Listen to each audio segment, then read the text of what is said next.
I decided to do something else. And by chance, I was accepted to the engineer school in Berne. And I was accepted. I was the only woman, only with young men. And finally, I was the first woman with a degree in computer science. Welcome to a new episode of Most Memorable Journeys. My guest today is a lady that I found by complete coincidence. We were friends on Facebook, and I sent her a message for some reason because I actually wanted to show her my podcast. And she replied to me, and I found out that she is one of the most fascinating people that I've ever read about. She sent me her book, which is called Butterfly in a Storm. I read and I couldn't stop. I was just reading and then I thought, how amazing. She is a Swiss lady who has always been fighting for humans' rights. She had such a determination to finish her studies, to actually start her studies, finish her studies, and everything else that we want to talk about, because if I give it all away now, then we don't need to do the interview. Welcome to Most Memorable Journeys, Giselle Rufer. Good afternoon. It's so great to have you here. And as I said, I am fascinated by your story. You were a little girl in the French part of Switzerland, or in the kind of a bilingual part of Switzerland, in the Swatch country, and you grew up there. Tell me a little bit about your childhood. I was born in France. My parents were both from Paris, but I was born in a little village near to Paris. And it was just after the war. And my father and my mother both didn't went to school, so they had to stop study because of the war. And they had learned nothing, you see. But they were born entrepreneurs, both. Father decided to sell French products in Switzerland and to send Swiss watches in France. So he was always traveling from France to Switzerland, visiting shops in Switzerland and visiting jewelry in France. And one day he decided that it would be good to have a stock to have a place where he could have all these things in Switzerland. And he bought a very old house in Porrentruy. And Porrentruy is a middle-aged village and a beautiful place. And so they decided to move in Porrentruy. And my mother had a shop in the house on the first level. And she was a singer, not professional. She would have liked to be an opera singer. Because of the war, she could not do it. And then she had the children. She had the chance to be invited to sing in a comedy. And suddenly, she was a beautiful Parisian in this little city.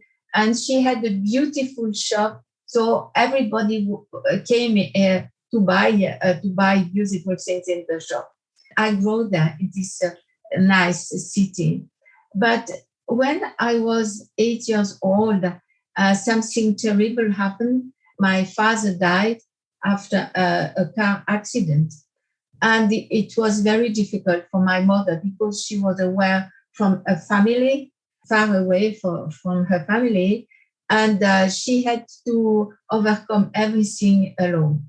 I was 8 years old and I didn't know what to do. And when I could hear her crying, I could just say, "Mom, I love you, I love you."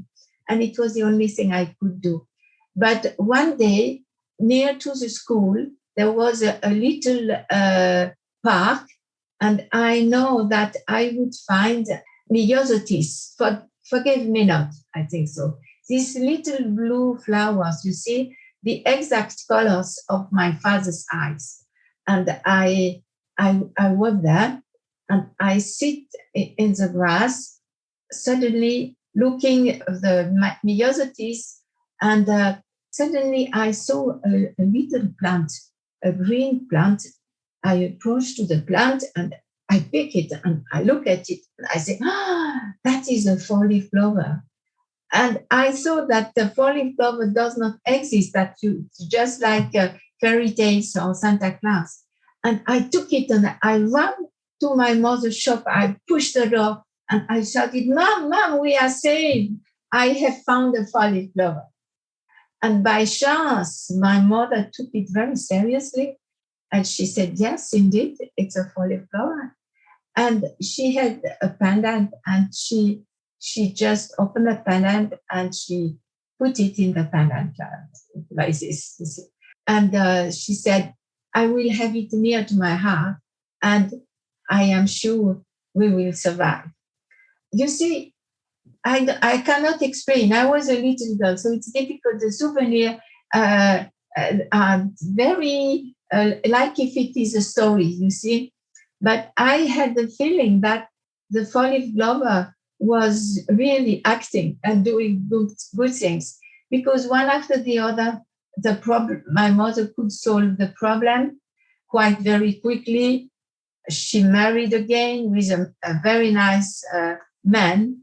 And that makes me perhaps naive, you can say, perhaps, because I am believing to this little thing that happened in your life, who can give you happiness, hope, encourage you to do something. And I think that is something very important for me. I don't think it's naive. I think it's just very beautiful to have something to believe in. And it could be anything. In your case, it was a four-leaf clover. And for somebody else, it may be something different. But I think we all need some kind of a light that guides us to get to where we want to go or to achieve the things that we want to achieve. Because we are not talking about today's times. We are talking about many years ago when it wasn't so easy for a woman to get educated and to do what you want to do. And you did, and you were very determined. I like that so much about you, because you went to school and you wanted to do, well, it was le baccalauréat, which is in the English world, it's the A levels, for example, or the international baccalaureate. I read in the book, you did that when you were 27. Yeah, by chance, I fell in love when I was 30 with a nice young man. He was just 1 year older than I. And I think we grown up together. Mm-hmm. And we are still together. It's not easy every day, but we are still together. As I was the older of the family, we were 5. And I had to stay and to support my mother. Mm-hmm. So when I finished school, I was not 15. I went and worked in the business of my mother. And I made what we call an apprenticeship, doing everything in a business, you see, 3 years. And I was the youngest with a diploma when I was not yet 18. And I decided to go to Germany to learn German. Mm-hmm. And my dream was to study art in Paris. My grandparents were living in Paris, and so it was very convenient. But just when I arrived, we discovered that my grandmother had a cancer. So I spent a lot of time with her. After 7 months, she died. I continued my study for a few months, but my mother had a depression. I had to go back to support my mother and the business and the family. So I went back to Switzerland in Porrentruy. It was just, you see, for 1 year. I said 1 year, 2 years, until you are okay. But she went pregnant. She was 42. She had her first child. She was 18. And the last one, she was 42. And you see, I could not leave. I had to stay. There was no other option for me. And so I stayed until I was 22 and a half. I was speaking with my amoureux, my lover. He said, but when you will be married, you can do what you want and study as you want. Because he's an engineer of the École Polytechnique, Polytechnical School. Switzerland, a very high level, very intelligent man.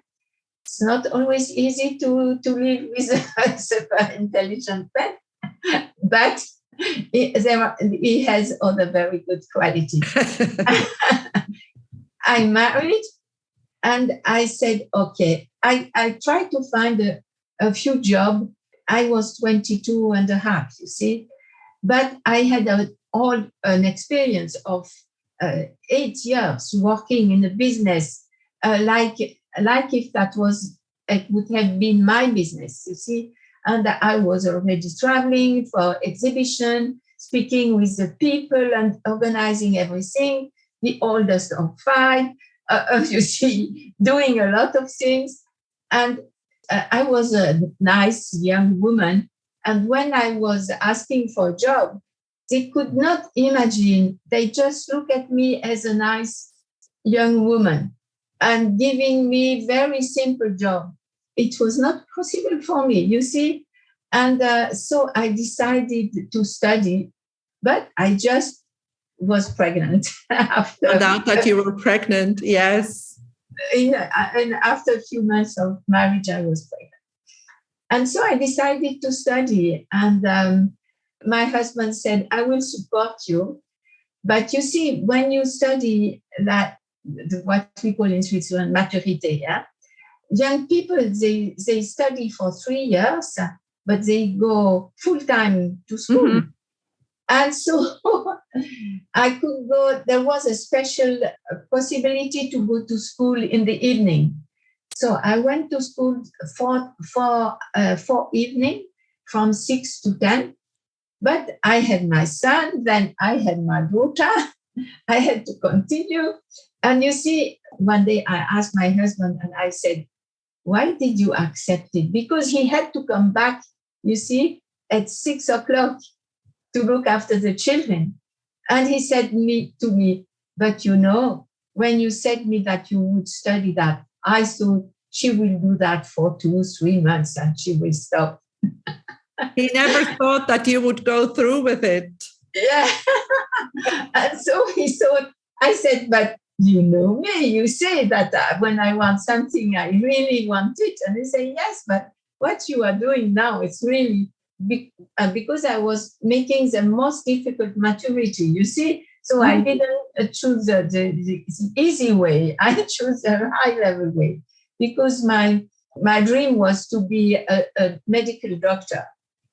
And so I had to be good, if you see, because it's very difficult. So I had my maturity, and my husband decided he was hired by Omega to develop, because it was just the beginning of the informatics, you see.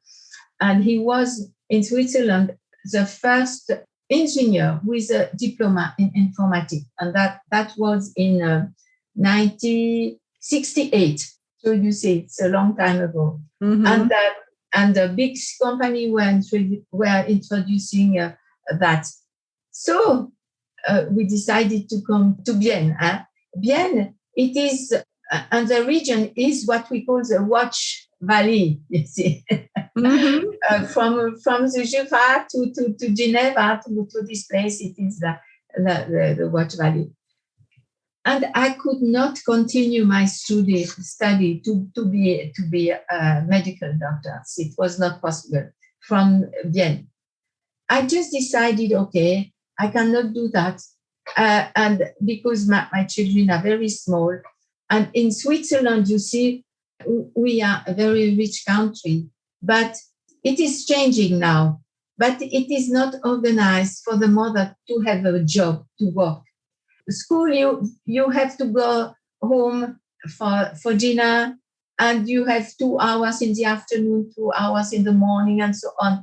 And it's impossible for a mother with small children, if she doesn't have somebody to look after the children, to go to work. So I decided, okay, my other dream was to study art.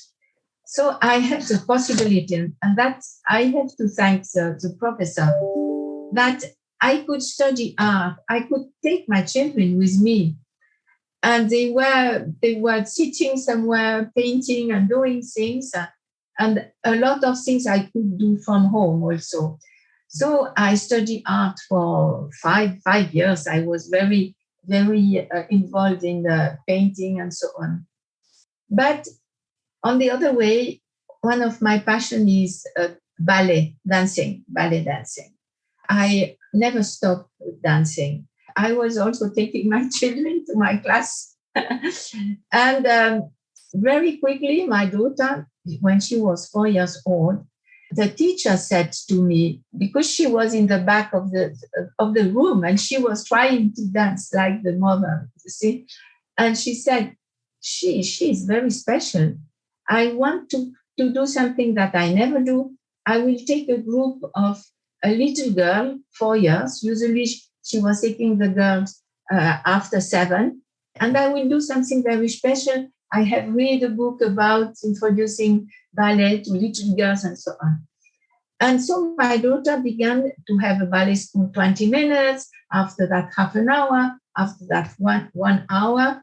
Then she twice a week. And finally, she ended when she was 10 years old, every day 2 hours. And she said, I want to be a ballet dancer. And she was accepted to to Paris, to the opera, the Petit Pas. And it was obvious that with my art, my painting, sculpture, and so I was not making money. You see, I was rather spending money. Yes. I decided to do something else. And by chance, I was accepted to the engineer school in Vienne. And I was accepted. I was the only woman, only with young men. And finally, I was the first woman with a degree in computer science. That's amazing. I mean, you were the first woman in Switzerland. You see, there was other women already working in computer science, but the degree, they did it without going to school. You see, okay. Because, but that was the first school in Switzerland making this degree. You see, and again, my husband said, yes, when I received the paper, he said, you see, you have done something incredible. Because at that time, my children, they were 10 and 12. Yeah. So when I was coming back from school, I had to look after my children lesson and do everything. And I could work only because at that time I was going to school in the same hour approximately than my children. So when I was back, I was making the homework with my children, and then everything that a normal wife is doing. And then during the night, learning my own homework. That's crazy. That is crazy. I mean, and that's what I noticed when I read your book. The two things that I noticed was your determination, but also the support or also the understanding of your husband. He never said no. No. Yeah, I mean, that is really, really, we're talking about quite a few years ago. This is not yesterday. This was quite a few years ago. One of the things that really made an impression on me and that I have noted here is you started working for Swatch. Alors, yes, I have to say, I was just after my study, I began to work in a very famous computer company. I was treated like a secretary. You see, because you were a woman. Yeah. After not 6 months, I said to my husband, it's impossible. They only give me little things, you see, and I have a degree and I speak German, I speak French, English.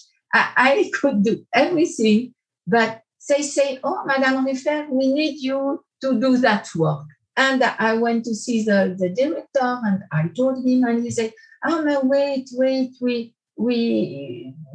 it will change. And so I went back, and one day when I was telling to my husband that I was getting crazy about this fact, he was reading the paper when I was preparing the lunch, and he said, there is something for you here. And he could see, he was reading me an annonce. An advertisement. We are looking for somebody who can see out of the box, who can travel, who can develop new ideas. And I told to my husband that, you see, it is a portrait of a man. It was really somebody, strong entrepreneur, you see, but they will never take me. Look at me, I am a nice little woman. They will. And he said, oh, you again with your feminist. Finally, I said, okay, I will send. Finally, I was accepted. We were 3, 2 men and I. And it was to launch the Watch Flik Flak. Yeah. And something that was good for me, you see, men has a big ego. You probably know that. And when they could see that it was just a little watch for children, you see, they were not interested. So I was the last one and I accepted. And the boss said to me, but you never did something like that. And I said to him, no, there is a lot of things I had never done before, but I could do it if it's possible. But by chance, you see, for the watch Flik Flak, who buys a watch? The mother, the family, and the teacher are using the watch. So I did a lot of things with schools, and I used to be a saleswoman, you see, when I was in my mother's shop. So I know all what everybody is needing. The prevision was to sell 80,000 watches in Germany, 80,000 watches in Italy, and 20,000 watches in Switzerland. After 1 year, I was not alone. I had a team of 3. After 1 year, we had sold even more than 80,000 watches in Switzerland, and they had not sold 20,000 in Germany and in Italy. So suddenly, after 1 year, in the Swatch group, I was like a star. You see? And after 3 years doing the job, I thought I had learned everything about that. And I went to speak with the boss. And I said to him, okay, you see, now I had made the tour of that. I want to do more. Because, and he said, no, you are very good for that. Stay there. And I said, sorry, but I will leave to go to, because in the Swatch group, there is a lot of brands. Different departments. Yeah, they are independent brands, but they belong. From Flik Flak, I was promoted product manager by Omega. And the fact, you see, that I was not, almost all the people in the high level in Switzerland, they are coming from prestigious university. And they were students, and they went to the military in Switzerland, and they to very high schools. And they are all, you see, a little bit pretentious. Yeah. And I am a woman who worked from the age of 14. I can go everywhere, speak with gardener or with the garagist. You see, I can speak with everybody at the same level. Yeah. So very quickly, when I entered in a company, my husband was working by Omega for 17 years. When I was there, people were saying to me, you are the husband of Madame Rufer. That's nice.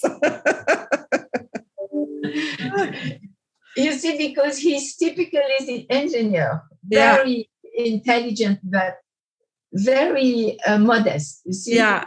Yes, you see, and I am more extroverted and to speak with everybody, organize a lot of things. I was also involved in women issue in the city, so everybody knows me. So,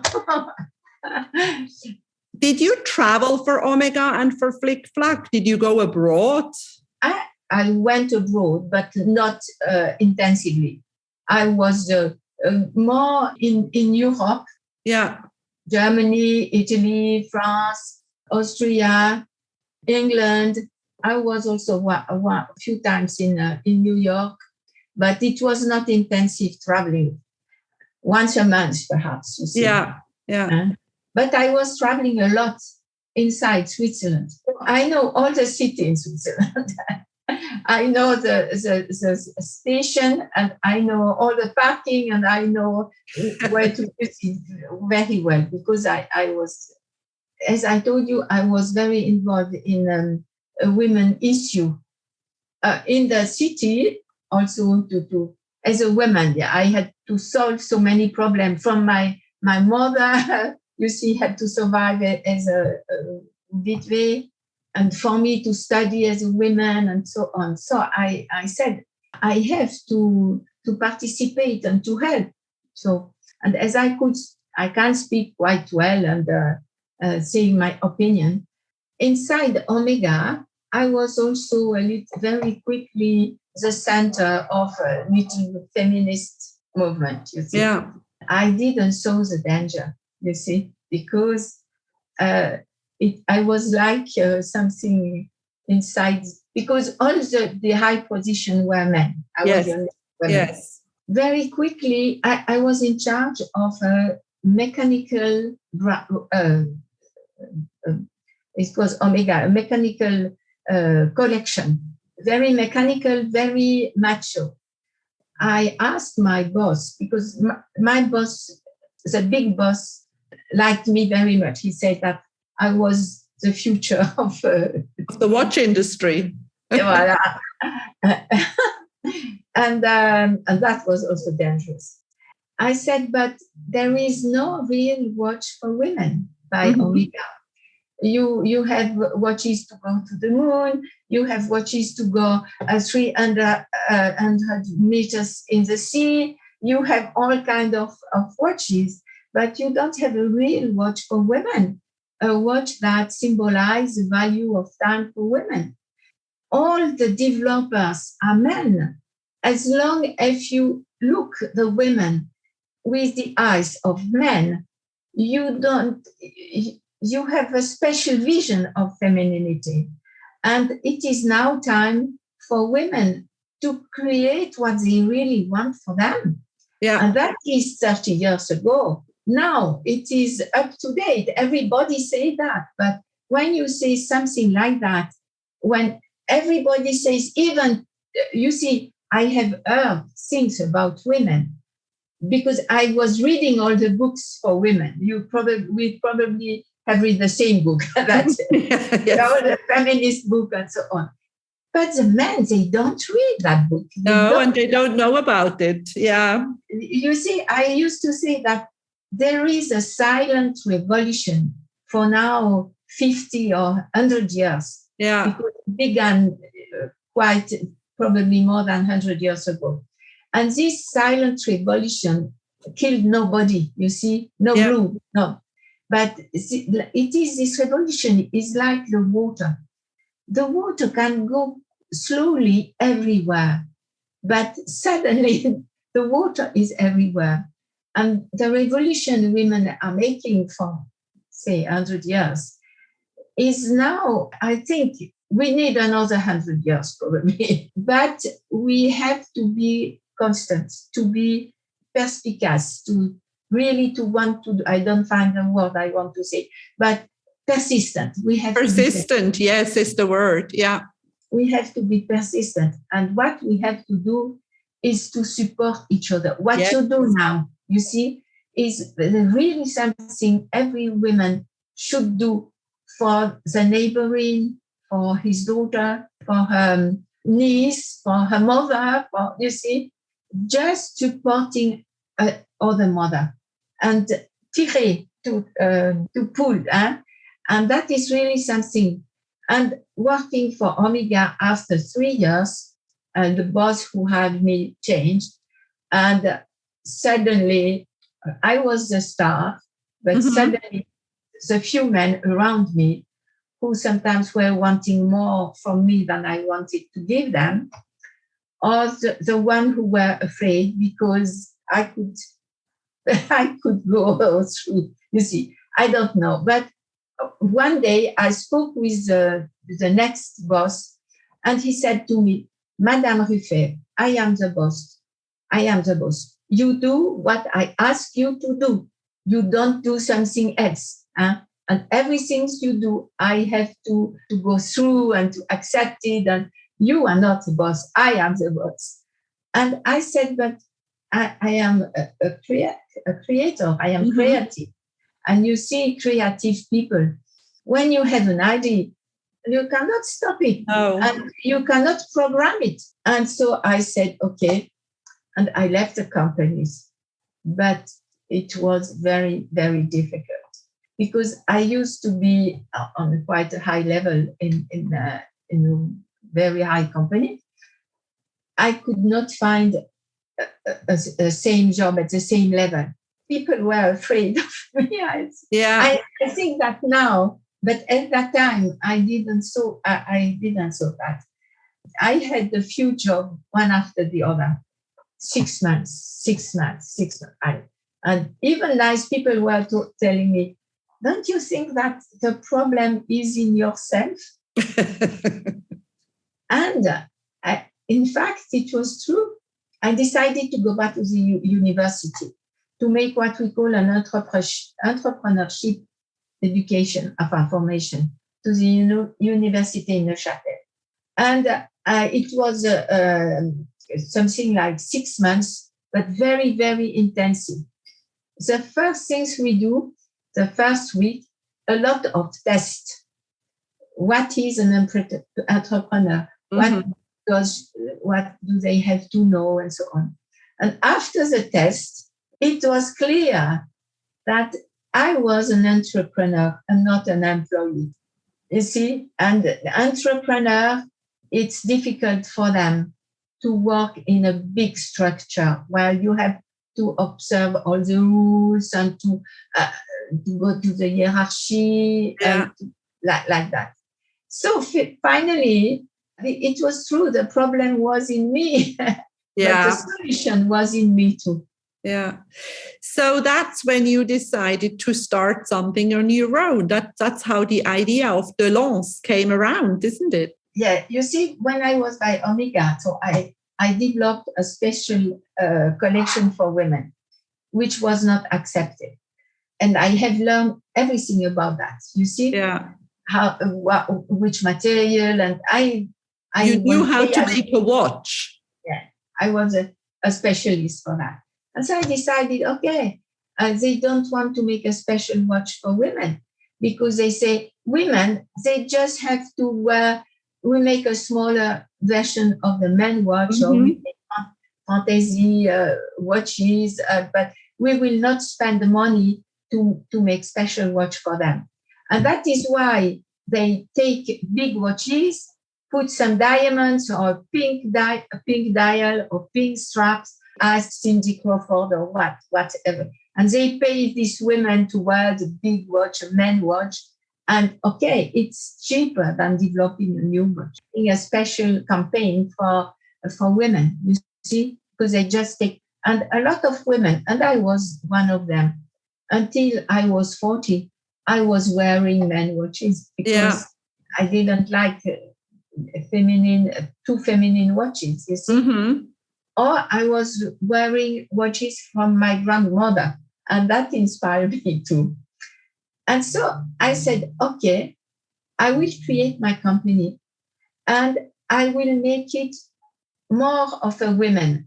My company will be the essence of womanhood. I will create a company which is a symbol of all the value women share all over the world. And I will create the watch that is symbolizing all this value. And I made a business plan, all the things, prototype, and I went to the bank, the banker. I can tell you, you can invite me another time to see if you want more detail. But it was incredible. They asked me question, does your husband agree with what you do? Oh my God. Are you sure you can make a watch? I mean, incredible. wanting to develop everything with women. And to base all the things with the women helping other women and supporting other women. And say something, don't work with women. After 2 months, all the women will make story and women cannot work together. I grown up, my mother had this company and we were only women. And you got along.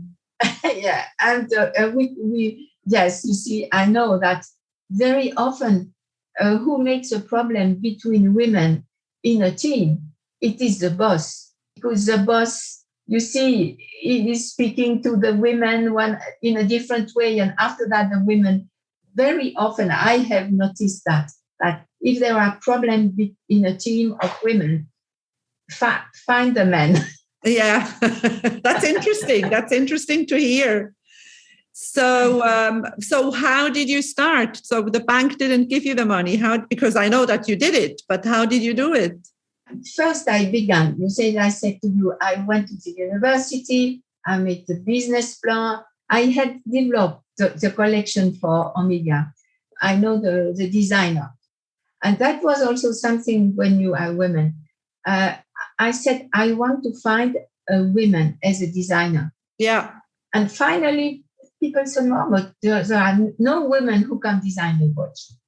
I said, no, probably. I spoke, one of the most famous Omega watch was designed by a woman 40 years ago, but nobody knows about her. I want to find this woman because I have read in the paper of the company that it was a woman who made that watch, but you can't see her name. You cannot see her name.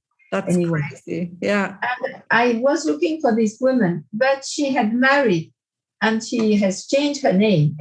But finally, I find her. We worked together for my watch. So I had the idea. It's long if I explain everything. First, I said, if I make a watch made by women, it will be more of a woman. But it will not be, we say en Suisse allemand, chicky-micky. I don't know how to say it. Well, kind of gaudy. Yes. I want something strong, but soft. So strong and soft. Yeah. I understand. Yeah. I want the watch to be like a miniature sculpture. So that is made in one piece. Because as an engineer, I know about the new machine, 3D machine, that because usually in the watch industry, you make, for the watch, you have three pieces. You have the watch, you have the glass, and you have the back. Usually the watch itself is made in different pieces. You add things to the watch, just look at the watch, to give like something like a sculpture, but it is added element. I say, I don't want to do that. I want to make a real sculpture. Take the watch out of a block of steel or gold. And so I developed the idea. I developed the design. I had to find a company, a supplier who would do that. I made the tour of the supplier. When I was by Omega, I was calling and saying, I am Giselle Rufer from Omega. I would like to see if you can do that and that. Oh, sure, come tomorrow. And so when I was Giselle Rufer alone, I was calling the supplier and they say, oh, we have no time. We have too much to do. We don't take new clients. By chance, and that I said is destiny, in Porrentruy, where I grown up, when he died, my father was developing a watch company. And I could ask the son. And I asked him and I tell him about my father and so on. He said, okay, I will do it with you. And finally, because perhaps of my father, you see, because I think that my father was somewhere. And also I had to find a company who would make the assembly. Yeah. And also I could find the son of the company with whom my father was working. Mm-hmm. They also accepted.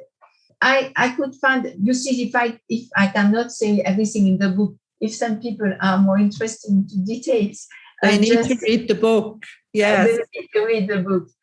But what was very, the manufacturing of the watch, I am a professional. I am in the watch valley. Everything is open. If you are a professional, you can do what you want. That is not a problem.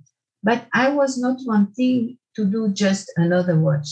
I was wanting to make a watch with a strong symbolic signification, like the four-leaf clover, you see? Yeah. I didn't choose the shape of the four-leaf clover because I thought it is this shape. I don't know if this symbol is worth all over the world. I say I want something universal. Mm-hmm. And as I told you, I had studied art, and in art, symbolic is very important. And so I made research about the shape. I said, I don't want a round watch. I don't want a square watch. I don't want all this shape. I want something very special. And the only shape that was left was the diamond shape. I look in my symbolic book, what is the meaning of the diamond shape? And the diamond shape is a symbol of the warmth, is a symbol of the prosperity in China. Because when you have children, it's a prosperity. It is the symbol of the four directions. It's a lot of symbol. You can also find in a symbolic. So I decided, okay, I take the diamond shape. And I was more, because when I had asked women, what is important in your life? They always say life. Mm-hmm. Life is the most important for us. If we have children or not, but women are very involved in the life issue. And something that we need is harmony. Because probably one of the reasons why women don't jump to the top in company, it is because we need harmony. Yeah. We cannot do things that we are against our feeling. Otherwise, we make burnout or whatever. So, how to symbolize harmony?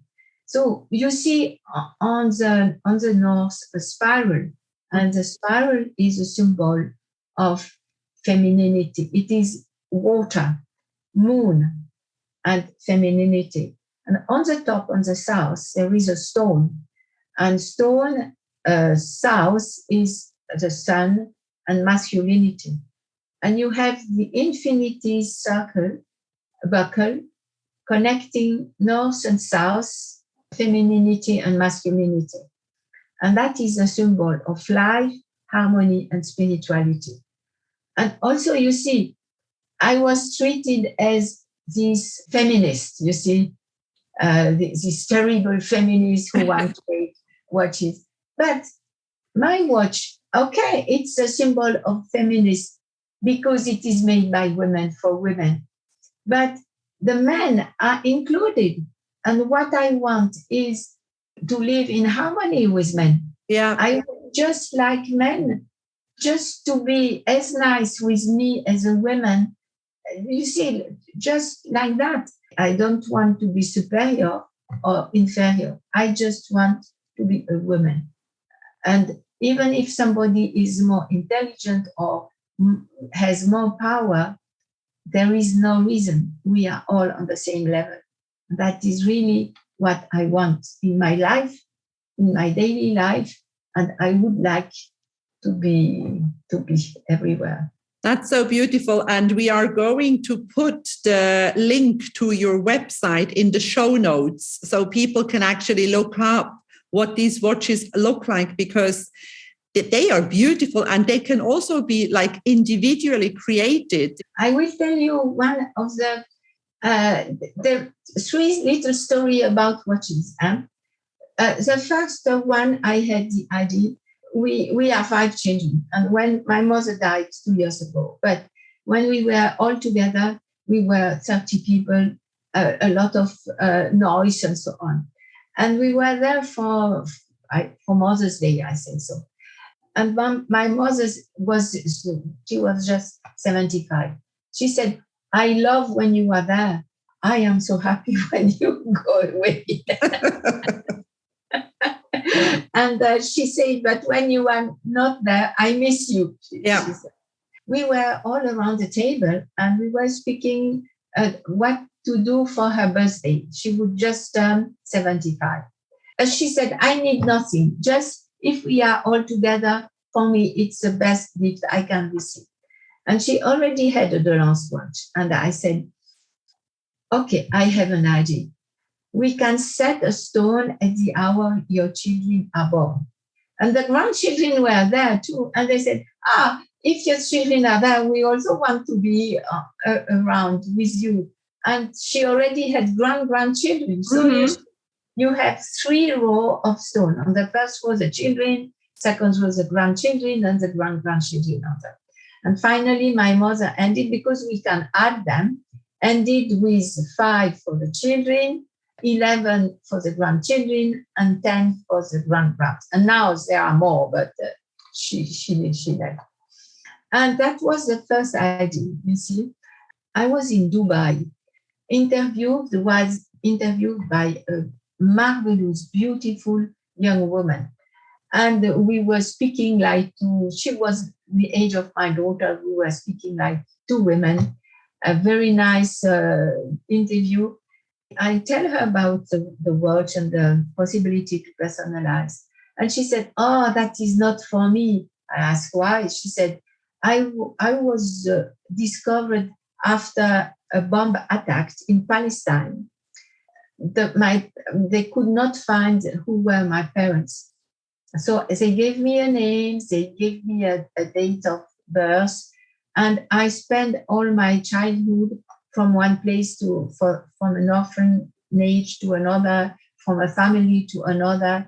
And now I am so crazy that there is no man who can stay with me. I was looking these beautiful women like that, thinking of my daughter. And she said, "I have to have an idea. I need something." And I said to her, "But you have a dream. You told me about your dream. Tell me more about this dream." And she said, "I want to create an orphanage, an orphanage. An orphanage, yeah. In Palestine, in a place where it is safe. You see a square house with a garden in the middle and with a fountain in the middle of the garden, and where children can be like at home. That children will be together like families, and there will be the parents and so on." And I said, "But that is beautiful. Close your eyes."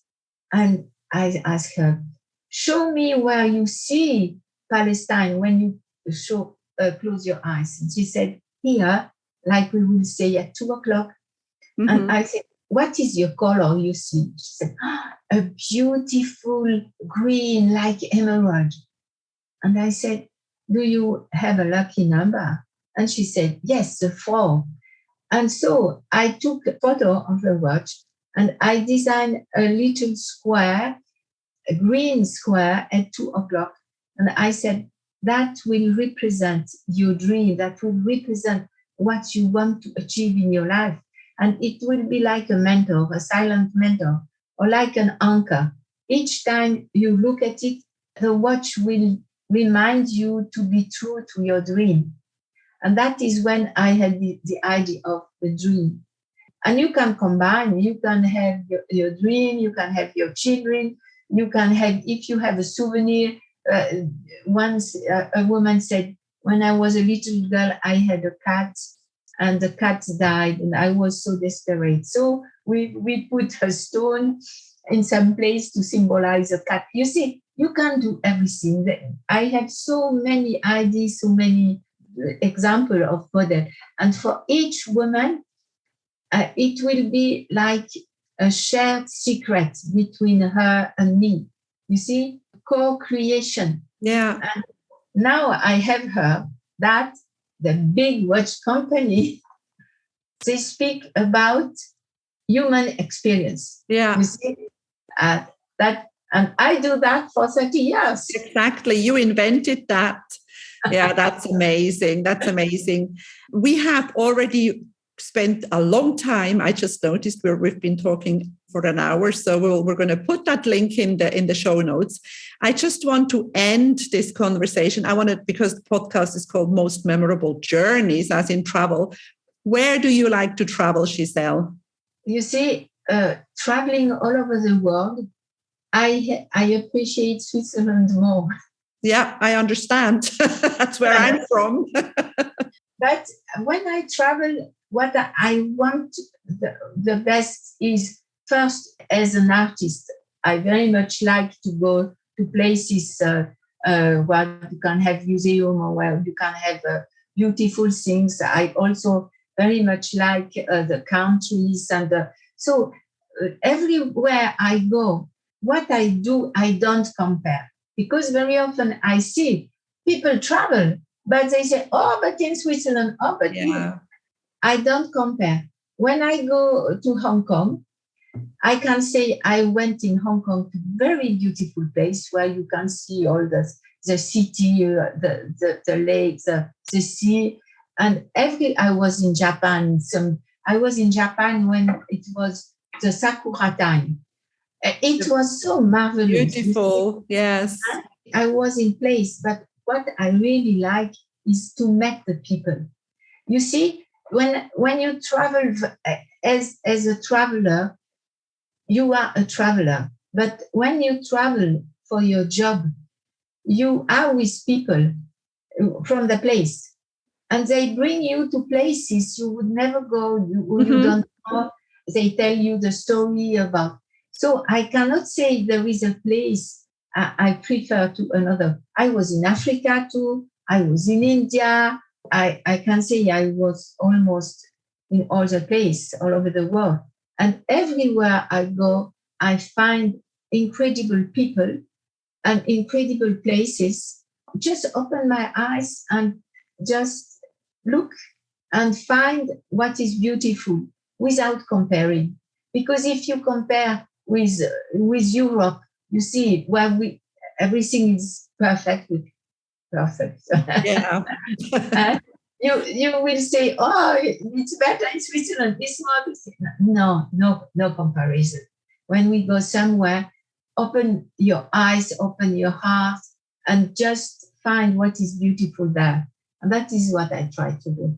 That's so beautiful. And you meet incredible people because you are an incredible lady yourself. And I think like attracts like. And that's why I really hope that you will still have a lot of time to meet attract more of those incredible people. And I would like to meet you in person too one day.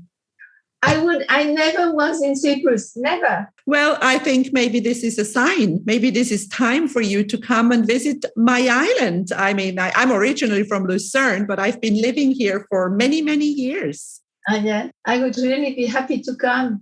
And so you see, to come with somebody from the place to show me the nice place, meeting the people you know, your friend, and so on, because that is the best way to know a country is to meet the people.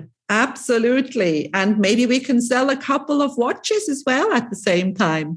Oh, you can invite me as a speaker. Yes, you can come to one of my Global Women Club meetings.